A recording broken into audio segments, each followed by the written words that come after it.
আপনারা কি চিকেনের একই ধরনের রেসিপি খেতে খেতে বোর হয়ে গেছেন? তাহলে কিন্তু আজকের রেসিপিটা আপনাদেরই জন্য। আজকে আমি বানিয়ে নিচ্ছি একদম আন্ধ্রা স্টাইলের চিলি চিকেন কারি, যার স্বাদ হবে কিন্তু দুর্ধর্ষ।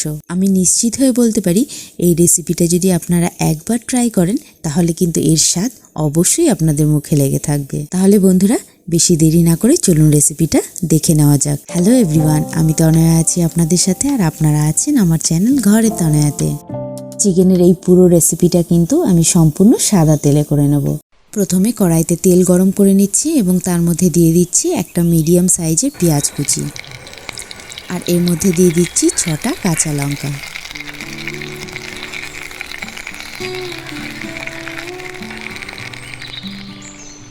পেঁয়াজ এবং কাঁচা লঙ্কাটাকে একটু তেলের মধ্যে নাড়িয়ে চাড়িয়ে নেব এবং পেঁয়াজের কালারটা এবং কাঁচা লঙ্কার কালারটা চেঞ্জ হলেই এটাকে কড়াই থেকে তুলে নেব।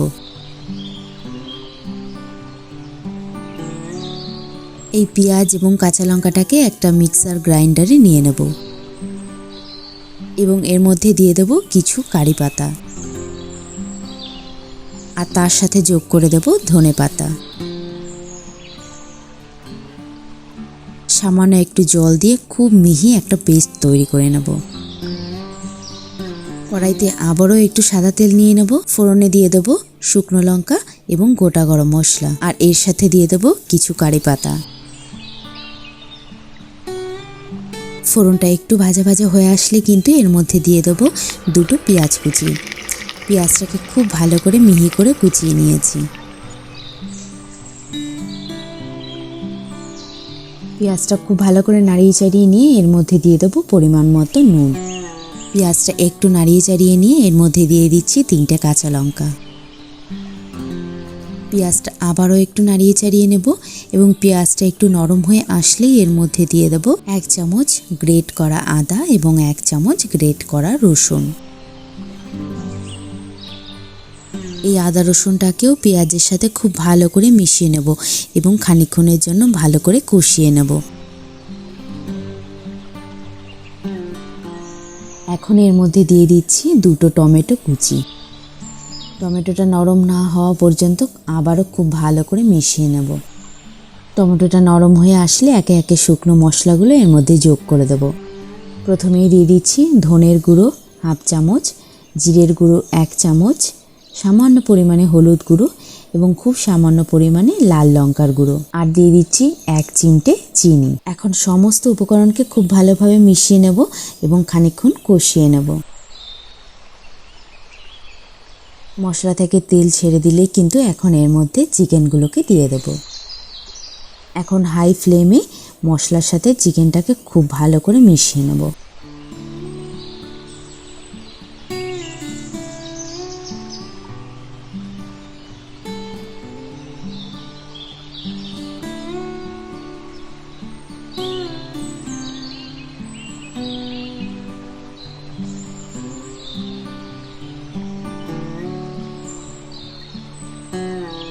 ভালো করে মশলা মিশে গেলে কিন্তু এখন একটা ঢাকনি লাগিয়ে দেব। 10 মিনিট বাদে ঢাকনিটা তুললেই কিন্তু দেখা যাবে চিকেন থেকে পর্যাপ্ত পরিমাণে জল ছেড়ে দিয়েছে। আর এই চিকেনটা রান্না করতে কিন্তু কোনো আলাদা রকমের জলের আমি ব্যবহার এখানে করিনি। এখন আবারও একটু নাড়িয়ে চাড়িয়ে নেব।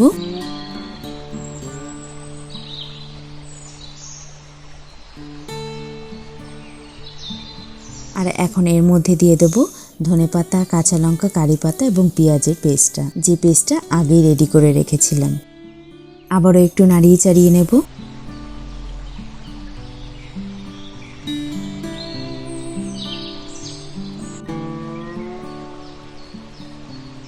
আর এর মধ্যে দিয়ে দেবো কোকোনাট মিল্ক। আপনারা কিন্তু চাইলে কোকোনাট মিল্কের জায়গায় নর্মাল মিল্কও ব্যবহার করে নিতে পারেন, কিন্তু কোকোনাট মিল্ক ব্যবহার করলে এর স্বাদ কিন্তু অনেক ভালো হয়। খুব ভালো করে আবারও মিশিয়ে নেব। এখন গ্রেভিটা একটু ঠিক না হওয়া পর্যন্ত আরও খানিকক্ষণ রান্না করে নেব। এখন উপর থেকে ছড়িয়ে দিচ্ছি গরম মশলার গুঁড়ো এবং একটু লেবুর রস আর ধনেপাতা কুচি।